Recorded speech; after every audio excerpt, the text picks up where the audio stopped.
इतना कुछ पढ़ा है फिर भी कुछ याद नहीं है, बहुत बार पढ़ा है फिर भी याद नहीं है, ऐसा क्यों लगता है कि हमारी तैयारी पूर्ण नहीं है। तो उसके पीछे की थोड़ी साइकोलॉजी समझने का प्रयास करते हैं आज इस वीडियो में। देखिए, सबसे पहले एक छोटा सा अपन एक एग्जाम्पल लेते हैं कि जैसे आप कोई एग्ज़ाम देने गए, तो उसमें जैसे मान लो 100 प्रश्न आए, 100 में से आप देखोगे कि करीबन 40-50 प्रश्न ऐसे हैं जो देखते ही आप बिना विकल्प आप आराम से आंसर निकाल लोगे, देखते ही पता चल जाएगा कि इसका ये उत्तर ये है। वो 40-50 प्रश्न ऐसे हैं जिसका देखते ही उत्तर निकल रहा है, उसको आप कहते हो आसान सवाल है। अब जरूरी नहीं है कि वो आसान है, वो हो सकता है आपके लिए आसान हो, कुछ और विद्यार्थियों के लिए वही प्रश्न बहुत कठिन हो। तो प्रश्न कोई भी आसान नहीं होता, कोई भी प्रश्न कठिन नहीं होता, ये आपके ऊपर डिपेंड है। आपने उस प्रश्न को अगर 3-4 बार पढ़ रखा है तो आपके लिए बहुत सरल है, किसी ने एक बार भी नहीं पढ़ा उसके लिए वो बहुत कठिन है। कुछ प्रश्न ऐसे होंगे जो मेरे लिए कठिन है, कुछ प्रश्न ऐसे होंगे जो आपके लिए कठिन है। जो आपके लिए सरल था वो हो सकता है मेरे लिए कठिन हो, मेरे लिए सरल है हो सकता है आपके लिए कठिन हो।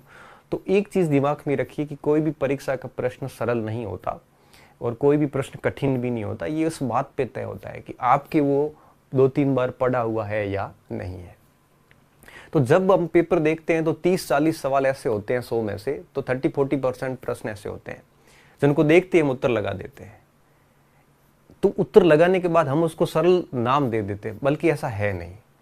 एक्चुअल में बात यह है कि वो जो 30-40% सवाल थे उनको आपने कई बार पढ़ रखा है, कई बार आपकी नज़रों के सामने होकर निकले, इसलिए आपने उसको बहुत आराम से कर लिया, इसलिए आप उसको सरल कह रहे हो।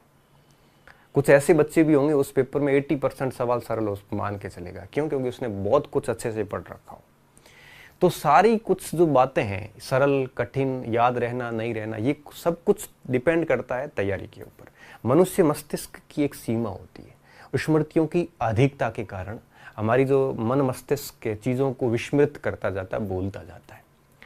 तो हमें क्या करना चाहिए इस स्थिति में? तो देखो विद्यार्थियों, सबसे पहली चीज़ ये याद रखना, ये बात सभी के ऊपर लागू होती है। मैं भी भूलता हूँ, आप भी भूलते हो, हर विद्यार्थी भूलता है। तो हम अगर किसी भी कंटेंट को 3-4 बार पढ़ेंगे तो फिर वो हमारे एक प्रकार से मस्तिष्क में आ जाता है, और फिर जब परीक्षा देने जाएंगे तो निश्चित रूप से हम ये जज कर सकेंगे कि कौन सा विकल्प उत्तर नहीं है, तो डेफिनेटली उत्तर हम निकाल लेंगे। और अगर 5-6 बार पढ़ लेते हैं तो फिर वो उत्तर याद हो जाता है, फिर हमें विकल्प की भी आवश्यकता नहीं होती है। तो जितना अधिक बार पढ़ेंगे वो मेमोरी में याद हो जाता है। जैसे भारत की राजधानी सीधा दिल्ली निकलता है, इसके लिए हमें विकल्प की आवश्यकता नहीं है। क्यों? क्योंकि ये बहुत बार पढ़ लिया है। तो जितना ज्यादा पढ़ा जाएगा उतना ही याद होने की एक प्रकार से संभावनाएं बहुत बढ़ जाती है। हम क्या करते हैं, 2-3 बार पाठ्यक्रम पूरा करने के बाद ये सोचते हैं कि अब उत्तर निकल क्यों नहीं रहा है। जैसे किसी ने पूछा फटाक से उत्तर क्यों नहीं आ रहा है, उसको आने के लिए बहुत बार अभ्यास चाहिए होता है। तो आप कभी भी ये चिंता ना करें कि हमें याद नहीं होता। देखो विद्यार्थियों, आप 2 बार 3 बार जब सिलेबस पढ़ लेते हैं तो आप MCQs वाले जितने भी परीक्षाएं हैं, मल्टी चॉइस क्वेश्चंस जितने भी हैं, बहुविकल्पनात्मक जो परीक्षाएं हैं, इनमें आप 2-3 बार 4 बार पढ़ने से ही पास हो जाते हैं। जब लिखने वाले परीक्षाएं होती है, सब्जेक्टिव पेपर होते हैं जहां उत्तर लिखना पड़ता है, आपके पास कोई ऑप्शन नहीं होता, वहां 6-7 बार पढ़ के जाना पड़ता, तब उत्तर याद आता है, अदरवाइज याद नहीं आता, क्योंकि विकल्प तो सामने नहीं है। तो अगर आपको याद नहीं होता है या आपको ये लगता है कि पढ़ा खूब है लेकिन याद कुछ नहीं है, तो आपको ऐसा लगेगा, लेकिन आपको इसके चिंता नहीं करनी है। ये स्थिति तब तक रहेगी जब तक आपका कोर्स 3-4 बार से ज्यादा नहीं होगा, तब तक ये स्थिति रहेगी। लेकिन मैं विश्वास दिलाता हूं कि अगर आपने ईमानदारी से 3-4 बार कोर्स पढ़ा है और आपको ऐसा लग रहा है कि कुछ भी याद नहीं है, कोई फर्क नहीं पड़ता। जिस दिन आप एग्जाम देने जाओगे और एग्जाम के पहले 5-7 मिनट के अंदर ही आप प्रश्न को जब देखोगे और जब आप विकल्प पढ़ोगे, तब आप 3-3 विकल्प गलत करके, एलिमिनेट करके आराम से उत्तर निकाल लोगे। वो 3-4 बार पढ़ा हुआ आपको महसूस होगा एग्जाम के अंदर कि वास्तव में मैंने जो बात पढ़ी थी वो परफेक्ट है एकदम, और उसका डेफिनेटली आपको फायदा मिलेगा।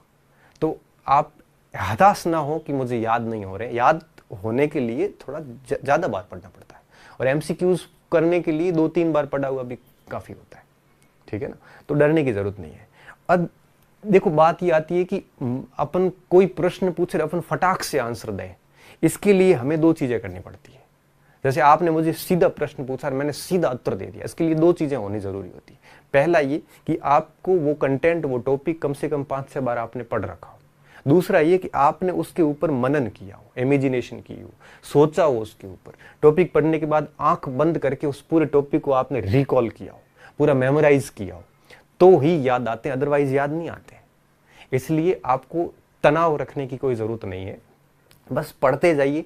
परीक्षा हॉल के अंदर गलती नहीं होगी। जब भी ऐसा तनाव आता है कि मुझे कुछ भी याद नहीं है, तब आप क्या करना, कोई भी प्रैक्टिस सेट लेना और उसमें प्रश्न करने बैठना। जब आप प्रश्न 5-7 करोगे तब आपको लगेगा यार याद तो है मुझे, क्योंकि आपको उत्तर आने शुरू हो जाएंगे। इसलिए अगर याद नहीं होता है और पढ़ा हुआ आपको ऐसा लग रहा है कि कुछ भी नहीं पढ़ा है, तो ये सामान्य मनुष्य प्रवृत्ति है, ये रहेगी।